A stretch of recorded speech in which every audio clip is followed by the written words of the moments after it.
కాబట్టి సూది బెచ్చంలో వంట దూరట చాలా ఈజీ అని దేవుడు చెప్తున్నాడు. కానీ ధనవంతుడు పరలోక రాజ్యం చేరుట అసాధ్యము, సమస్తము అసాధ్యము చెప్తున్నాడు. అయితే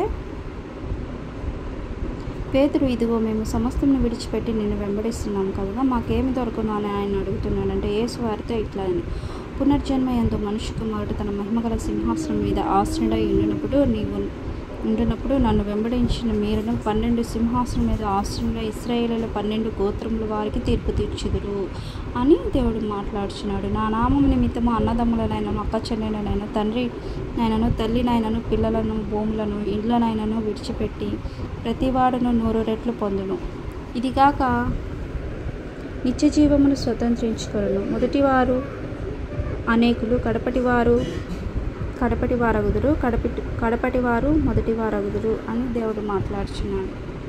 కాబట్టి పేదరు అడిగిన దానికి దేవుడు 12 సింహాసనాలు ఉంటాయి, అంటే 12 మంది శిష్యులకి 12 సింహాసనాలు మీద ఆసీనులై ఉండి 12 గోత్రముల వారికి మీరు తీర్పు తీరుస్తారా అని దేవుడు మాట్లాడుచున్నాడు.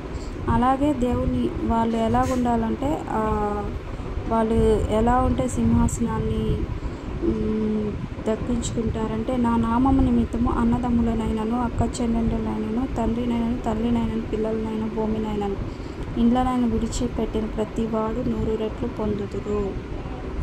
ఇవన్నీ విడిచిపెడితే కానీ దేవుని సింహాసనము స్వతంత్రించుకునగలరు. ఎందుకంటే ఈ ప్రేమలు ఉంటే వారిలో, ఈ లోక ప్రేమలు ఉంటే దేవుని ప్రేమ వారిలో ఉండదు. ప్రేమించాలి కానీ దేవుని కంటే ఎక్కువగా ఎవరిని ప్రేమించకూడదని దేవుడు మాట్లాడుచున్నాడు.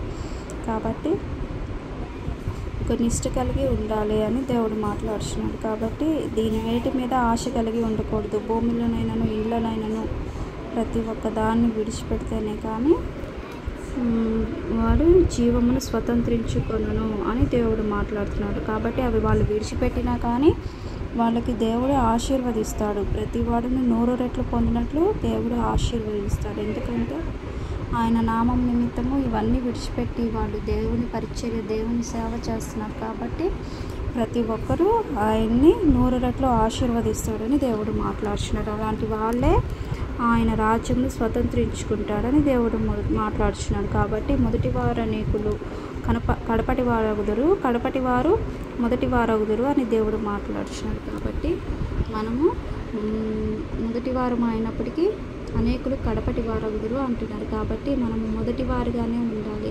ఎందుకంటే మొదటివారు కడపటి వారు అవుతారంట. మొదటి ఉన్న భక్తి చివరి దాకా ఉండదంట. కాబట్టి కడపటి వారు మొదటివారు అవుతారు ఆయన రాకడలో అని దేవుడు మాట్లాడుతున్నాడు. కాబట్టి మనం ఒకసారి దేవుడిని నమ్ముకున్నాక మళ్ళీ వెనుకకు తిరిగి చూడకూడదు. ఎందుకంటే మనం వెనుకకు తిరిగి చూస్తే మనం లోకం అనేది మనల్ని లాగుతుంది వెనక్కి. కాబట్టి మన పయనము, మన గురి దేవుని యొద్దకే ఉండాలి. కాబట్టి ఈరోజు దేవుని వాక్యము 19వ అధ్యాయము ముగించుకున్నాను. కాబట్టి దేవుడు 19లో కూడా చాలా ఆయన వారిని అనేకమైన స్వస్థత జన సమూహంలో ఆయన వెంబడింపగా ఆయన వారిని అక్కడ స్వస్థపరచునని దేవుడు మాట్లాడుచున్నాను.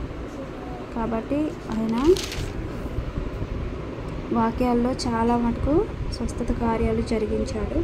కాబట్టి ఆయన మీద ఆధారపడదాము. ప్రతి ఒక్క విషయంలో ఆయనను వెంబడిద్దాము. కాబట్టి అలాగే మనము నిత్య జీవాన్ని పొందుకోవాలంటే ఏం కావాలి అని కూడా దేవుడు చెప్తున్నాడు. కాబట్టి దేవుని వాక్యం యేసు నరహత్య చేయవద్దు అని చెప్తున్నాడు. ఒకరిని హత్య చేయకూడదు, వ్యభిచరింపకూడదు, దొంగిలించవద్దు, అబద్ధ సాక్ష్యాలు పలకవద్దు, తల్లిదండ్రులను సన్మానించాలి, నిన్ను వలె పొరుగువారిని ప్రేమింపవను అని చెప్పాను.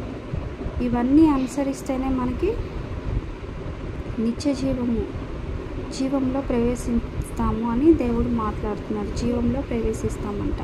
కాబట్టి దేవుని వాక్యము ఎప్పుడూ పాపం చేయమని చెప్పదు, పాపము చేయమని ప్రేరేపించదు.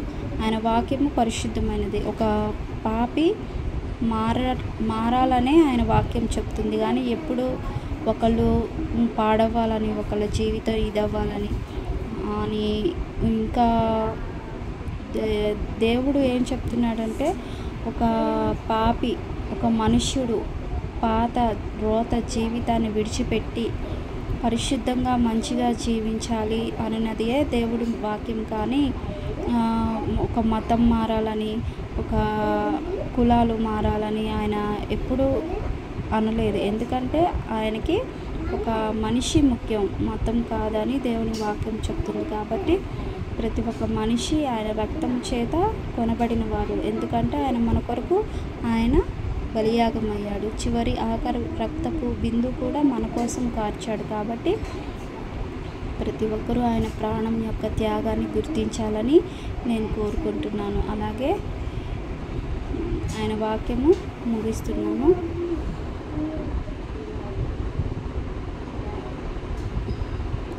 చిన్న ప్రార్థన చేసుకుని. పరిశుద్ధుడా, ప్రేమ కలిగిన దేవా, నీ బంగారు పాదాలకి స్తోత్రములు చెల్లిస్తున్నాను తండ్రి. ఈరోజు నీ వాక్యం ద్వారా మాట్లాడిన వాక్యంను బట్టి స్తోత్రములు తండ్రి. తండ్రి యేసయ్య, ఏమిచ్చిన రుణం తీర్చుకోగలం తండ్రి. నీ వాక్యము నాయన ఒక మనిషి పాపము నుంచి నా తండ్రి అయ్యా, ఒక శాపము నుంచి ప్రభా, ఒక పాపపు జీవితం నుంచి పరిశుద్ధంగా మారాలని నీ వాక్యాలు నా తండ్రి చెప్తుండగా నాయన నీ వాక్యానుసారంగా జీవించే మనసులు ప్రతి ఒక్కరికి దయచేయమని ప్రార్థిస్తున్నానయ్యా. అయ్యా నాయన, నీ నిత్య జీవానికి నాయన మేము వారసులం అవ్వాలని అంటే మాలో నా తండ్రి అబద్ధ సాక్ష్యాలు కొట్టకూడదని మాట్లాడుచున్న తండ్రి, మాలో నరహత్య చేయకూడదు, వ్యభిచరించకూడదు, దొంగలించకూడదని ఆయన ఎంతో ఒక మంచి శ్రేష్టమైన మాటలను నాయన నువ్వు మాట్లాడుచుండగా నా తండ్రి, ప్రతి ఒక్క హృదయానికి ఈ మాటలు నాయన తగలాలని, ప్రతి ఒక్కరూ నీ వాక్యాన్ని చదవాలని నేను కోరుకొచ్చున్నాను తండ్రి. ఈ వాక్యానుసారంగా జీవించే మనసును మాకు ఇవ్వు ప్రవ్వా. మా పొరుగు వారిని ప్రేమించే మనసును కూడా మాకు ఇవ్వయ్యా. మా శత్రువుని ప్రేమించే మనసు ఇవ్వయ్యా. అన్ని విషయాల్లో నాయన తగ్గించుకొని జీవించే మనసునివ్వయ్యా. అయ్యా ఈ లోకంలో నాయన తగ్గింపుని దయచేయండి, లోబడే మనసునివ్వండి. అసూయ, ద్వేషము, గర్వము నాయన నువ్వు ఇంకా నా తండ్రి నీ వాక్యాల్లో ఎంతగానో నా తండ్రి విస్తలపరిచి ఉన్నావు ప్రభా. దయచేసి ప్రతి ఒక్క వాటిలో నా తండ్రి మేము నాయన ఆచరించే స్వభావం మేము ఇవ్వు తండ్రి. చదివి వదిలేసే వారం కాకుండా ఆచరణలోకి తెచ్చే కృపని మాకు దయచేయండి. నాతో పాటు ఏకీభవిస్తే ప్రతి ఒక్కరిని దీవించండి, ఆశీర్వదించండి తండ్రి నాయన. దయచేసి నాయన మా దేశాన్ని, మా దేశ ప్రజలను, మా ప్రాంత ప్రజలను నాయన ప్రతి ఒక్కరూ నాయన అయ్యా నీ రెక్కల చాటున భద్రపరచండి, ప్రతి ఒక్కరిని దీవించండి ప్రభా. అయ్యా నీకు స్తోత్రములు తండ్రి. మేమందరం సహోదర భావం కలిగి ఉండాలి తండ్రి. యేసయ్యా నీకు స్తోత్రము నాయన. మేమందరం నాయన పొరుగు వారిని ప్రతి ఒక్కరిని ప్రేమించే మనసును నాయన ఒకరికొకరు నాయన ప్రేమ కలిగి ఉంటకు కృప దయచేయండి. పరిశుద్ధుడా, నీకే కృతజ్ఞతాస్తుతులు స్తోత్రములు చెల్లిస్తున్నాను తండ్రి. అయ్యా యేసయ్యా, దయచేసి మీరు అక్కడితో వచ్చినప్పుడు నాయన మమ్మల్ని జ్ఞాపకం చేసుకోండి. ప్రతి ఒక్కరు మారు మనసు పొందుకొని రక్షణ మార్గంలోకి రావాలని, పాపపు జీవితము విడిచిపెట్టి నాయన పరిశుద్ధమైన మార్గంలో నడవాలని కోరుకుంటున్న శ్రేణిని యేసు నామములో ప్రార్థిస్తున్నాను తండ్రి. Amen, amen, amen. అందరికీ వందనాలు.